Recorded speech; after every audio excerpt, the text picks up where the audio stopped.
Welcome back to the show. We are mid-quarantine. States starting to open back up. I'm in Indiana. Indiana's open. Other states are starting to open.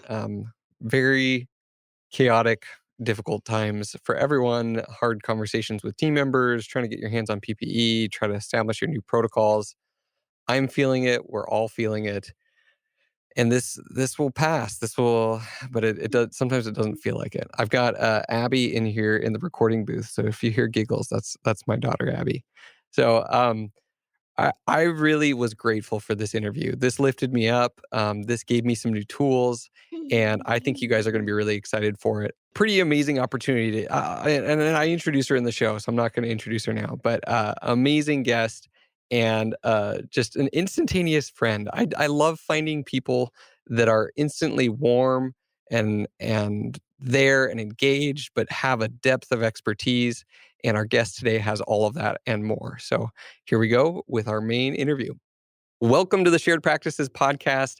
I am so excited today. We have someone with us who I have been, we had one conversation 6 months ago, and she said one line that I was like, has been lodged in my head of we need to come back and talk about this.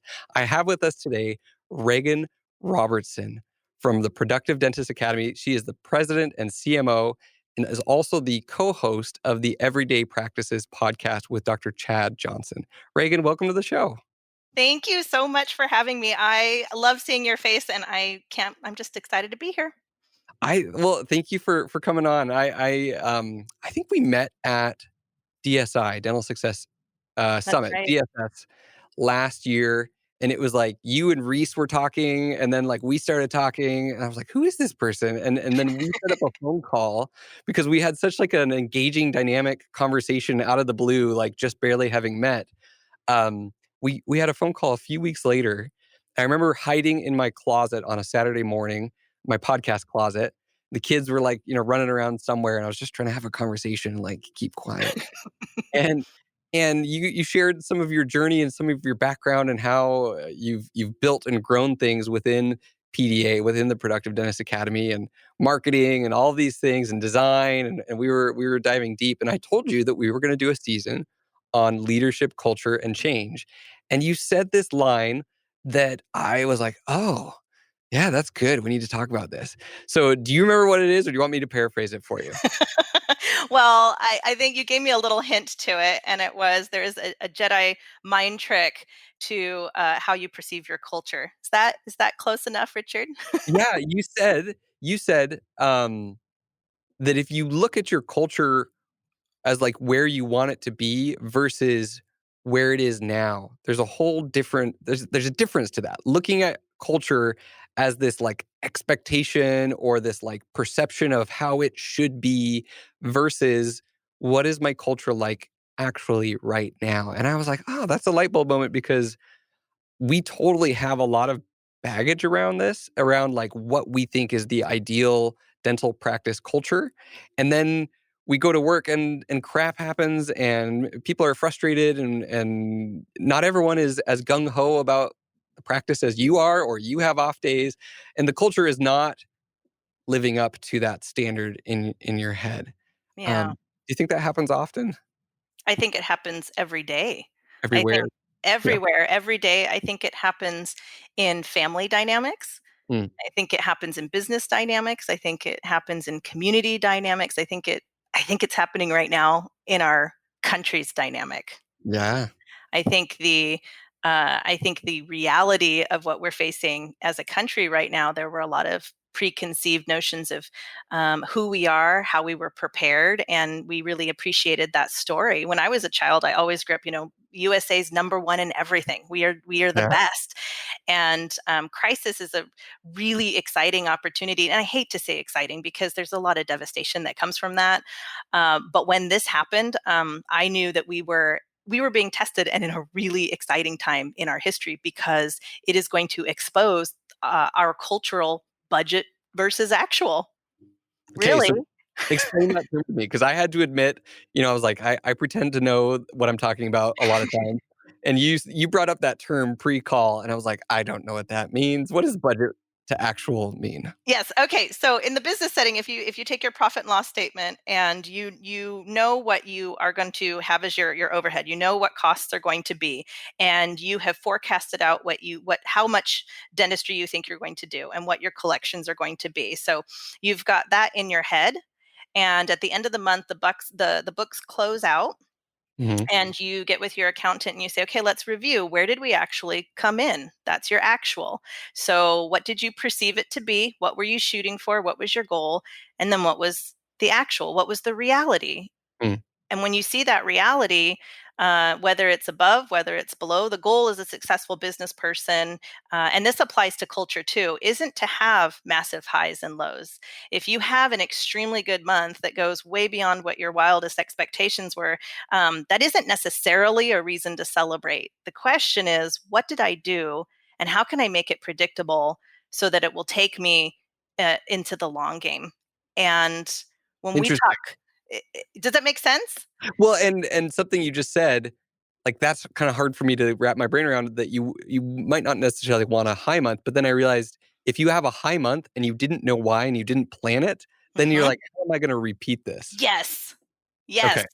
And the same is, and you said something just a minute ago about how the team dynamics can come into play, how team dynamics can one day be on and really humming, and then the next day they can be, really disastrous and filled with a lot of drama. And so if you look at culture and you apply a budget versus actual, there's a lot of stories that we tell ourselves in our head as leaders of what we think our business should be, how we Mm. think it should be running, and how we think our team feels about it, how we think our clients or our patients think about it, and then Yeah. there's the reality to that.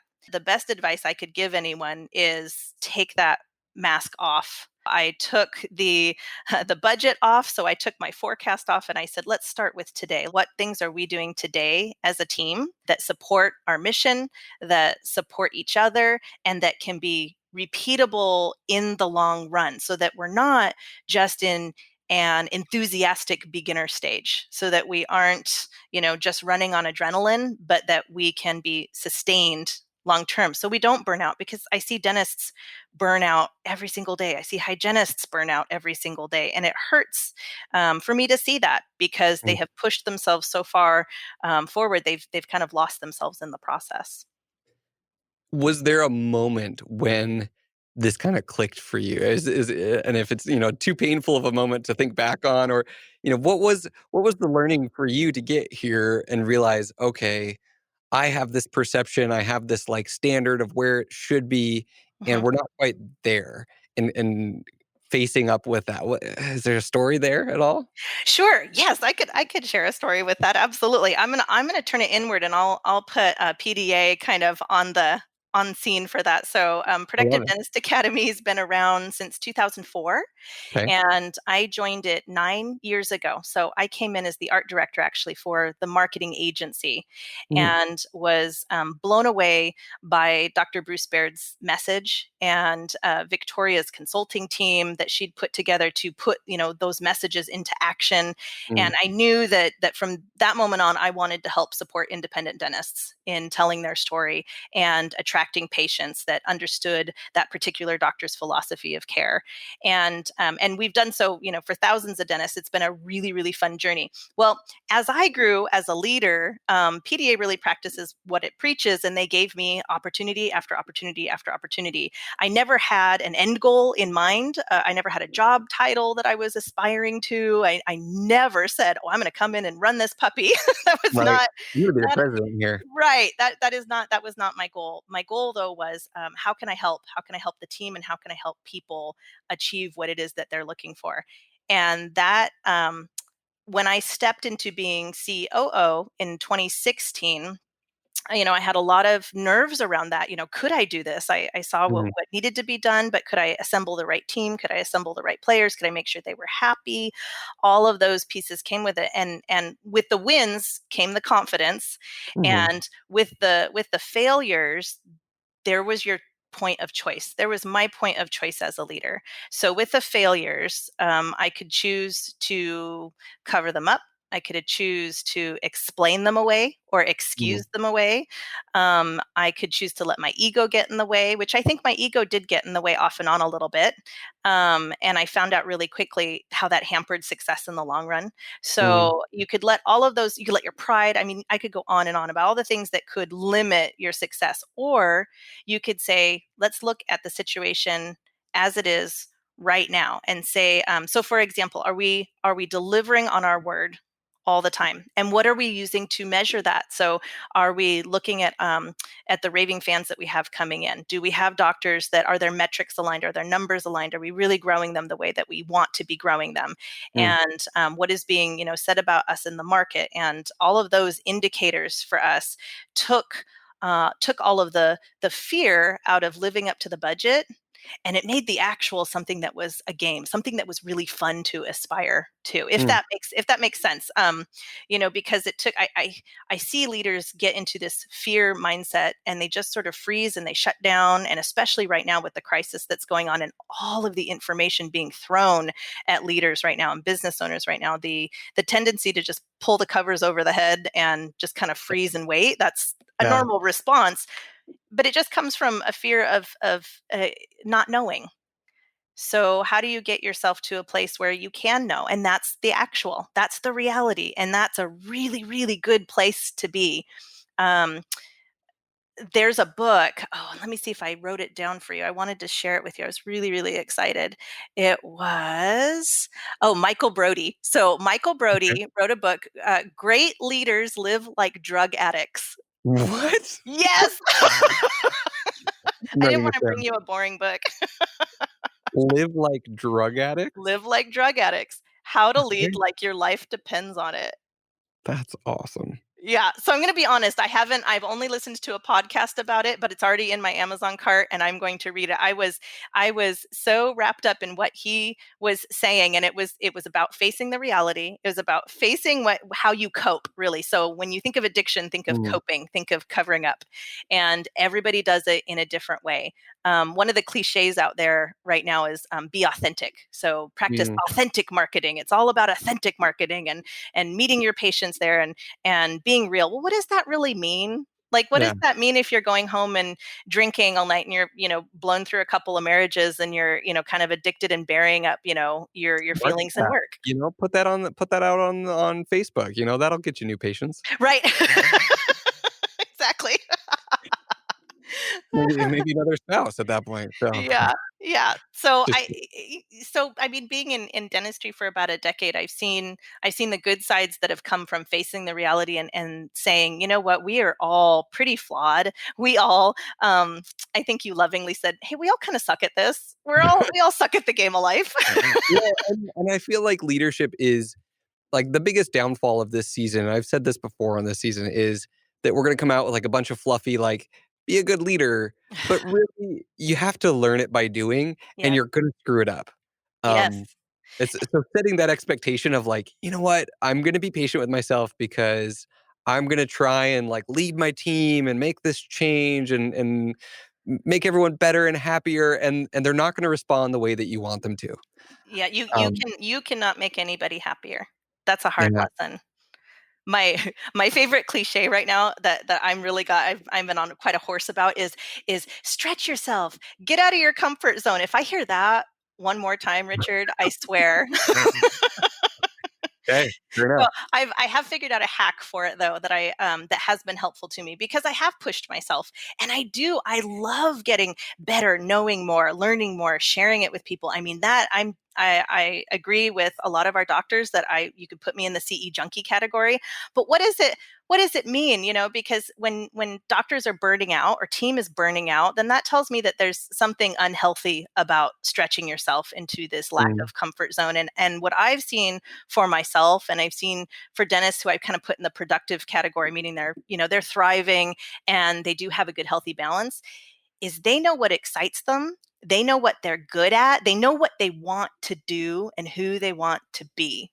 Mm. And there is an incredible exercise that you can walk yourself through to to learn, more about yourself. And when you are out of alignment with that, you start to push yourself outside of your comfort zone in a way that's super detrimental. So you think you have to, say, own a dental practice.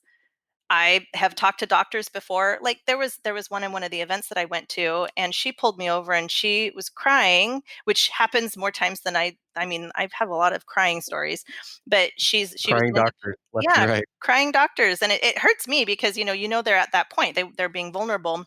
But what she said to me was, I own a practice and I realize I don't want to be a business owner, Mm, but I think I'm supposed to be a business owner. yeah. And who put that responsibility on her?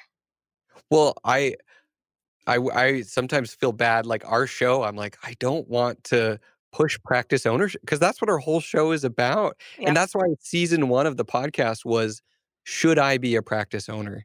And if not, Yes. that's totally fine. We're gonna talk about all the reasons why practice ownership is great, Yes. but you can still be a really good dentist, really successful, make good money, be satisfied, and not own a practice. Right. You can.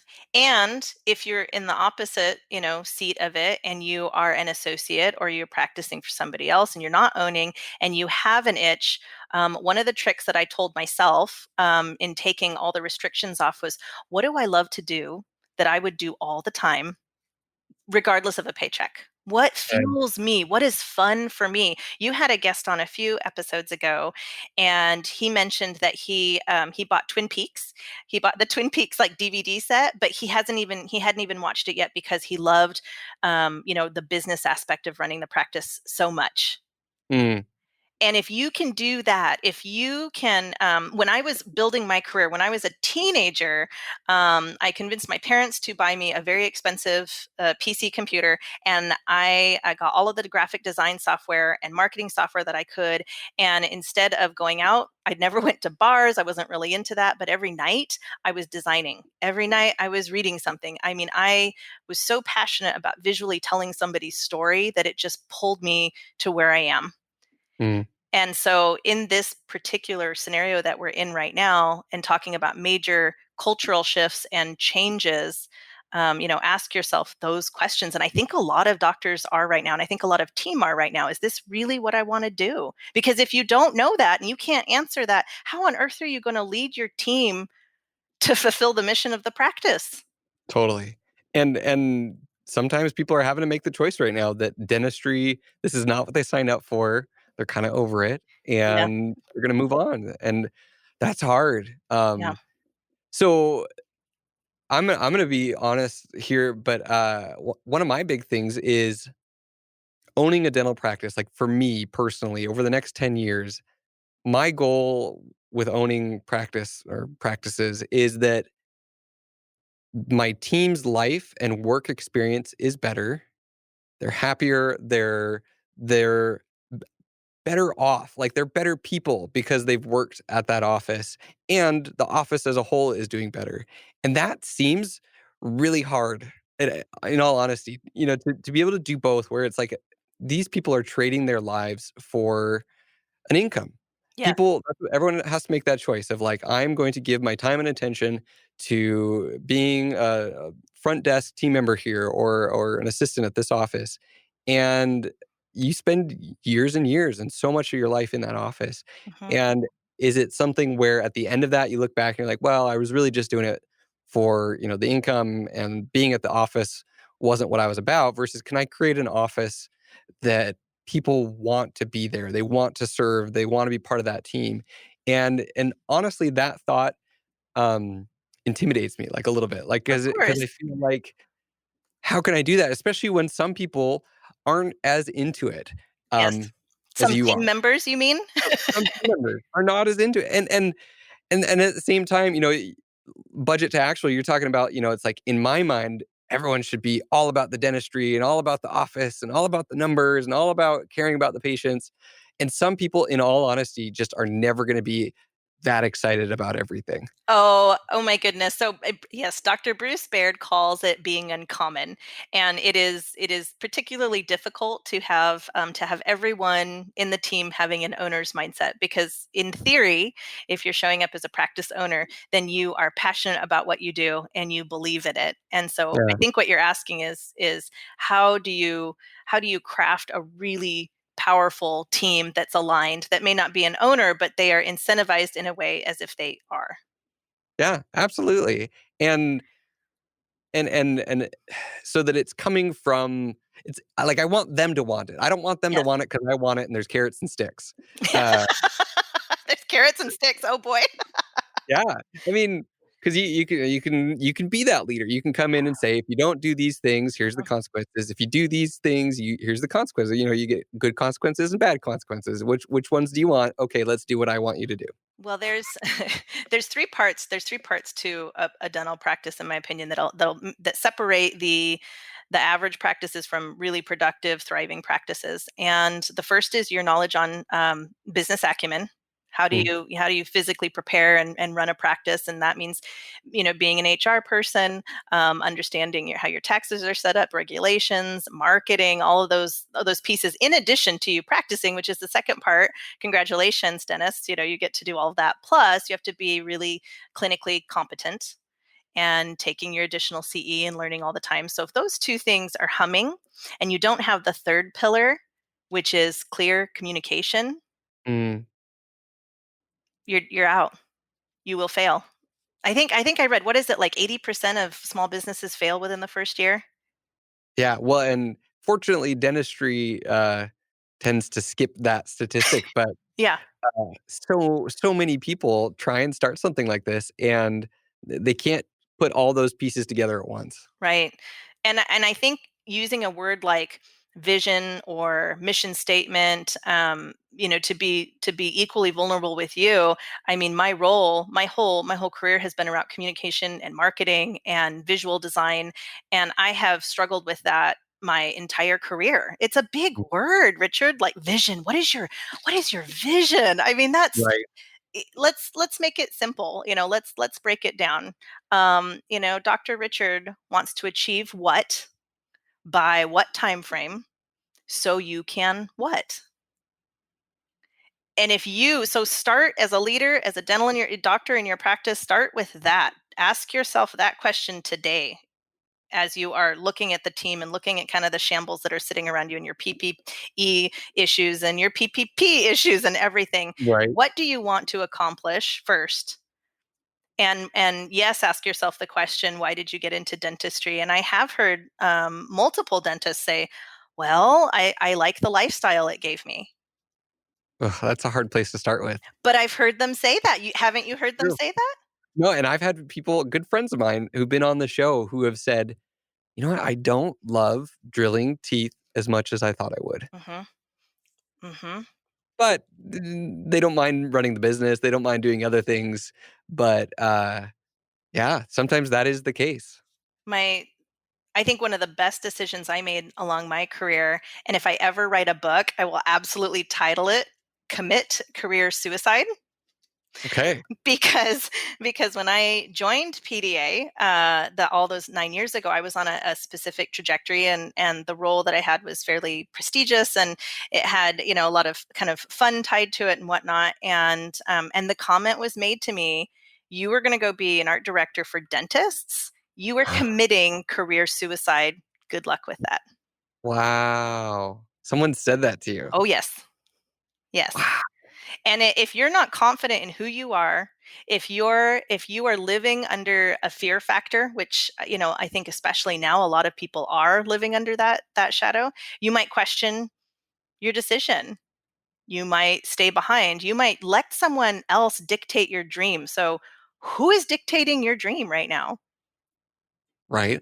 It, And the I think a lot of that is, like, baked into what your expectations from family and growing up and, Mhm, what success looks like and the perception and the feel of it.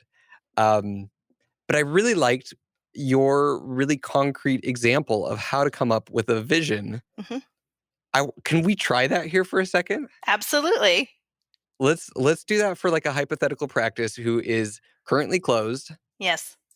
and they want to get their whole team moving in the same direction. Yes. Um, which is hard right now. There's a lot of conflict around every single issue that comes up of back to work and PPE and how long you're scheduling patients and how which protocol we're going to follow, and are we going to accept the ADA as our authority or the CDC or OSHA Oh, good or luck. Yes, right. yeah.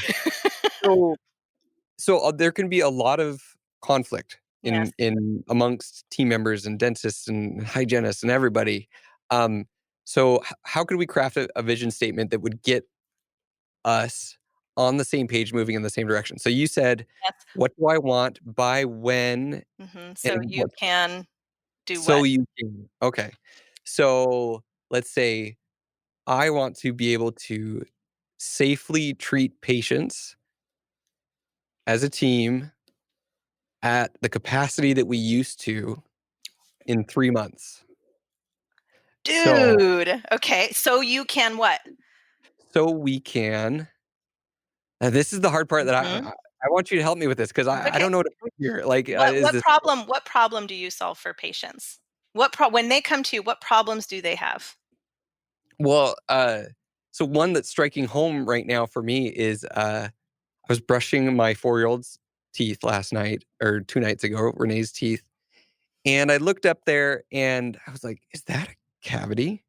And it was like full on, not just like a little dark spot, but like cavitated interproximally. I was like, Oh, no. "Oh, dang, how did this happen?" Yes. Um, she hates mint, and so she hates mint floss, and, like, we Of always course. have, like, a mint flavored floss lying around, so I am bad at flossing this child's 1 contact per arch or per quarter. I Uh, love your honesty so much right here. no, I am an awful dentist dad, let's just lay it out there. My child has a cavitated interproximal lesion that I can, like, see as I'm brushing her teeth, and I'm like, "Oh, crap." Um, but we've been closed. There are other patients out there right now who their dental health during COVID-19 with bad diets and bad habits and stressful lives Yes. has gone downhill and is getting worse, and they'll never get you can't take a step backwards. So, if I could sum that back up into us so that our patients can resume their lives with the same level of dental health that they had before. I don't know. So that you could restore the health of your business and your patients. I like it. I love it. So, So we want go ahead. no, go ahead. Well, I'm thinking about all this, and I think this is an activity that, um, would be really good to do as a team, Mhm. Because rather than your next step could be so getting right with you. So say that again. okay, um, I want to safely resume treating our patients at the same standard and pace that we used to in 3 months so that we can restore the health of our practice and our patients. That was good. Okay, I Dude, like that. That was great. that is beautiful. Don't you feel how does that make you feel to say that? That feels really good, and it feels like, um, there's a reason we're doing this, and it's not this tension of like, "Oh, you're just trying to take advantage of the PPP phase, or you just want us to come back to work even though we should be at home," and, all these things that, it brings a heart and a purpose to what we're doing and why we're trying to open back up and why we're trying to move forward and resume life despite the risks and despite the difficulties right now. Absolutely. So if I'm a team member of yours, you just gave me a mission.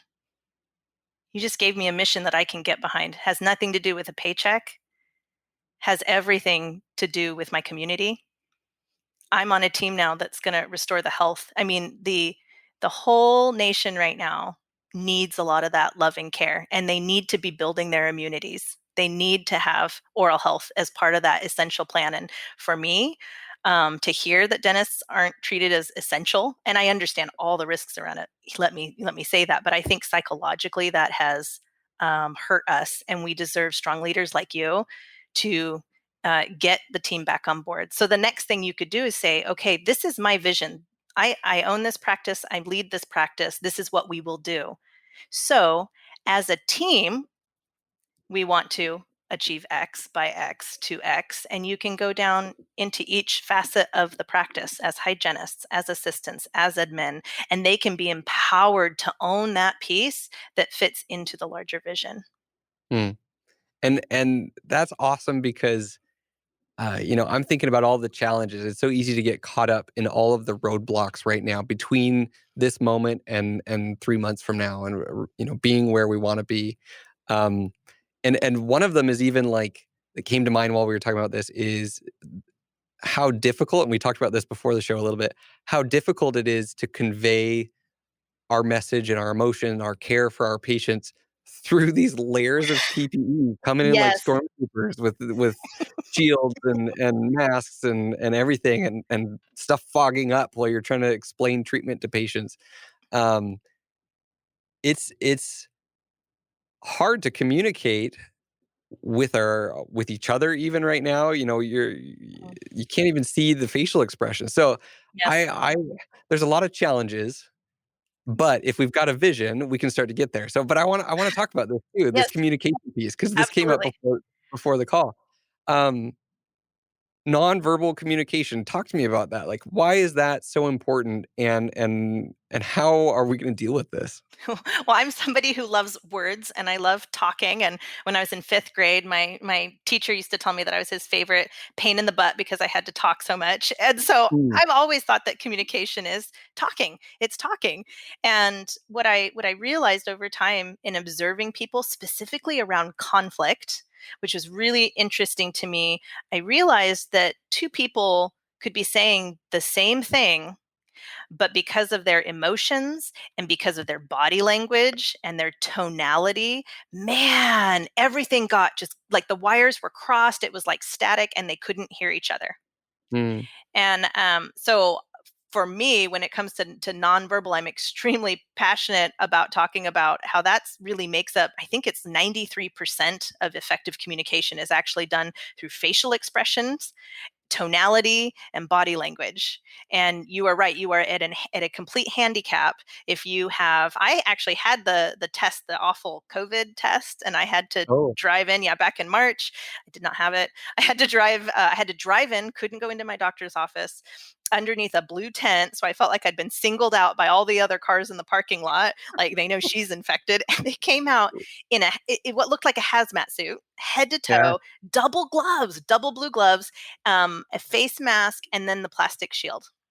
And she's known me, for quite some time. And she said, Regan, I'm so sorry. They make me do this. I have to do this. And I said, oh, no, you're being safe. But, it made me feel so, I wasn't totally Intimidating. uncomfortable, but, if you think about in dentistry, people are already en masse kind of afraid to go to the dentist, and now we can't communicate with the facial expressions, and you can get tonality, but you're also muffled at the same time. Yeah. So I think you should start, and what I'm recommending to our doctors is we start at the marketing.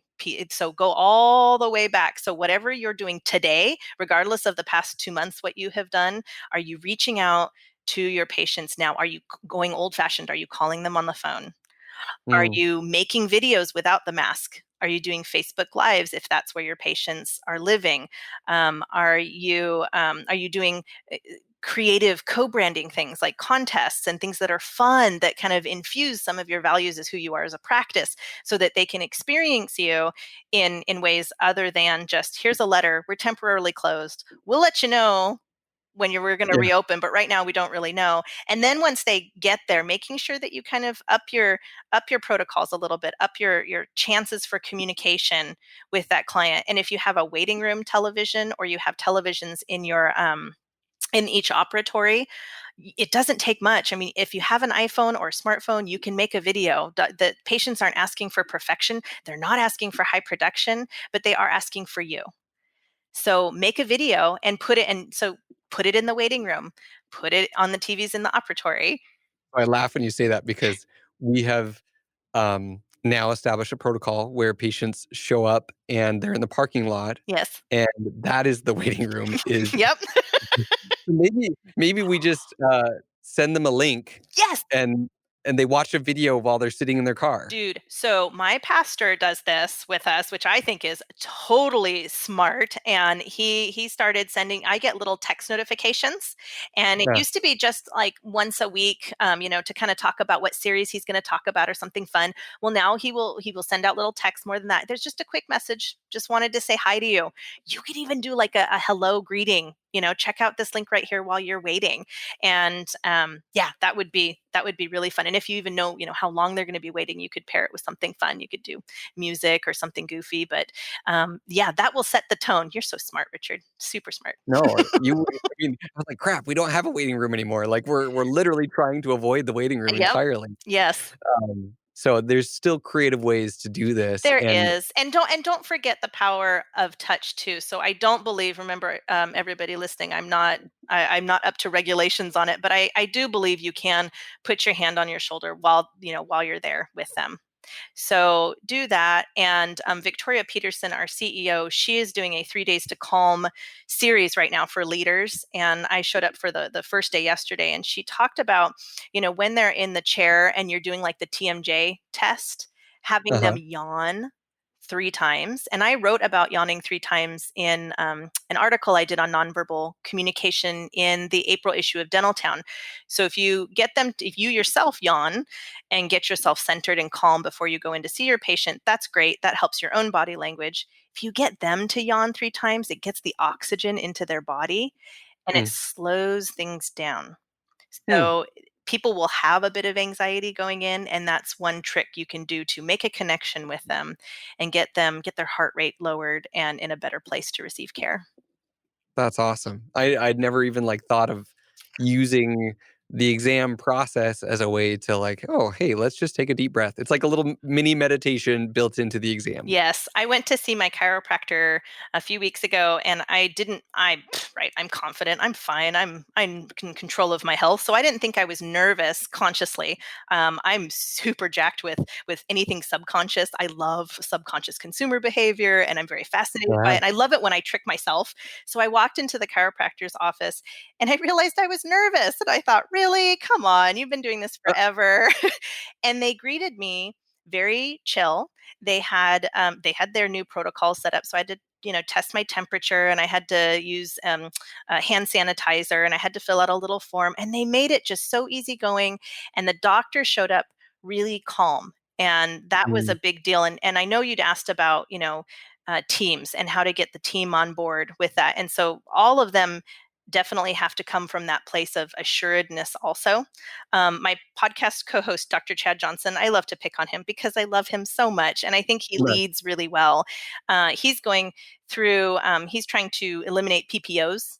That's his Mm, passion right now. And so instead of just doing it as a leader, he had multiple conversation, lunch and learns, and verification. Do you understand this with the team to make sure that not only yes they understood why they were doing it, but they got it and really got on board with how this is going to lead to care, to long-term care for their patients that fits in the right model for them.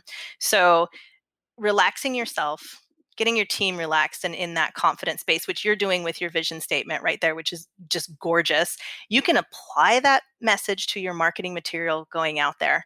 Anything that you are saying in any of your advertising efforts, we're here to restore your health. That's our mission. That's what we care about. We want to get you back not just to where you were, but better than ever. And here's how we do that. right. You're setting the tone, setting the tone. You greet them in their parking lot and they're, oh, this is new and scary. Oh my gosh, there's Dr. Rich's smiling face and the team, and they're welcoming me and just telling me what I'm going to experience when I go in. Like, people, remember, fear comes from lack of knowing. The more you Yeah. know, the better prepared you are. Your anxiety goes from a 10 to a 2. And I tried the yawning thing with my daughter. So she was really wound up the other day, and I forced her to yawn 3 times before she came back and approached me again. And she was mad, but she did it. She walked out of the room, not 30 seconds later, calm, came back in and said, I'm sorry about that.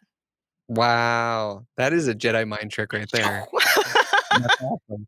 No, this concept of thinking about patients are gonna be coming into our office nervous, Mhm. and we have to assume that even if they look like they're cool and collected, that maybe in their head they're thinking, "Should I be here? Is this really necessary?" You Right. know, maybe so Oh, did you do that on it purpose? There, keep going. no, no, so but just the fact that if you as a team, between patients have been like stressing about all of the things that could go wrong Yes, or being negative about the situation or whatever, they're going to perceive that. Whereas if you can turn it around and say, how can we make this patient just feel utterly comfortable? Like we're doing everything right. We've put every precaution in place. We're going about business as normal, and we're going to take care of you, yes, and convey that feeling. I think that's essential, and we can do that. Um, every team member has to kind of be conscious of that, so that their stress and their worries and their frustrations don't rub off on the patients. absolutely. Well, ask yourself this when we talk about perception. Having an excellent, healthy mouth, does that not strengthen your immune system? Absolutely, Right. So if I'm a little nervous as to the why, because you said why do I need to go to the dentist? Do I want it? Well, do you right. want an immune boost? Do you want to be able to eat your fruits and vegetables and take care of yourself and reduce inflammation and all of those things? Right, reduce inflammation is a really, really major factor right now. And if you look at some of the studies that are coming out with COVID, and just I would say just any disease in general, like let's just not even put COVID on the table, any disease in general, what happens when you have inflammation in the mouth? And how does that connection play a role? And so if I'm going to the dentist, am I going there to strengthen my immune system? Am I doing something smart for myself? Hmm, Yes. Yes, I am. And are we not going to have to have stronger immune systems more now than ever before? absolutely. Yes. So we're hitting like the 40-minute mark, which is usually where our editor and our team, that's our goal. I'm sure we could talk for like another hour on this easily because you and I are like king and queen of tangents. Like we're really good at it, and they're all worth it and fun. Um, we're gonna do a season on marketing. Oh, That's gonna be our fun. next season. So maybe we could get you back on that season. Would you be willing to do I that? would love to come back. I'd be more than thrilled to come back. Absolutely. That would be fantastic. Thank you. Is there anything you want to share with people, to kind of wrap up this like culture, leadership, communication conversation that we've been having? And if you don't have like a pretty bow to put on it, that's fine. It's been great. They listen to it. They enjoyed it. They're good. I don't have one sentence other than You can't I'm summarize all of leadership and culture into one sentence. Come on, Reagan. I'm just kidding. I think I would say this to everybody listening out there, regardless of your role in the practice or life. You're brave for showing up every day. Leading is definitely walking the walk while facing fear and saying, "I'm afraid. This is happening. I don't know all the answers, and I'm going to go forward anyway." You are leading your community to health. You can be the authority on that. You can write stories to share with your patients about why it is so important to have great oral health, and you can do it while being nervous through it, but getting who you are. This is your time to reinvent yourself. Who are you? Why are you there? And what are you doing? And it starts from there, and you get that statement down, and you'll be on the road to leading. That was fantastic. Thank you so much. So you did awesome. You Thank just crushed that.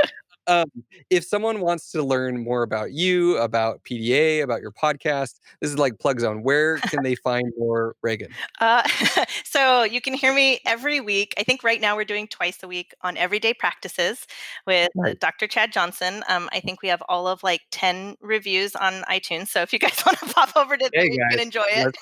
let's pump it up. Let's Yep. do it. I'm gonna leave you on today. And then for Productive Dentist Academy, go to productivedentist.com. And we're just about ready to release a whole new series of free goodies for helping people, create predictive analytics in their practice. And there's a lot of really juicy stuff there. So if you want to be a great business owner and looking for the tools to do that, then head on over there. That's so awesome. I got to attend a Productive Dentist Academy event here in Indianapolis that happened last year. And amazing experience. We did some podcasting. So there's some episodes. If you go back, Bruce and Vicky, they were on the show, and absolutely loved it. But one of the things that I didn't expect was you guys give out really high quality binders, We like do give out nice binders. and pen. I was so sad when I lost the PDA. It was like a blue shiny PDA pen, I will and the I will binder. look for a new pen, and I will send you a new pen. You just gave me a great idea because we've all moved to the virtual world. So we're kicking off class June 5th, I think, and sorry for everybody if this doesn't release in time, but I think we should send out everybody those nice binders because we're in a virtual environment. Oh, yeah. No, I liked the swag. You guys have good Well, swag. thank you. Great content, great people, and great swag. It's the trifecta there. Well, thank you, Richard. You were definitely a productive dentist, and we're happy to have you on board. Thank you so much. We'll talk with you guys next week. We'll see you, Regan. Bye-bye. Thank you. I so enjoyed having Regan on the show, and really just an amazing, engaging conversation. And I love that tool of what do you want, by when, so that you can. And doing that exercise with your team right now, individually right now, and with your team right now, I think it's a powerful tool to get everyone on the same page, pointed in the same direction.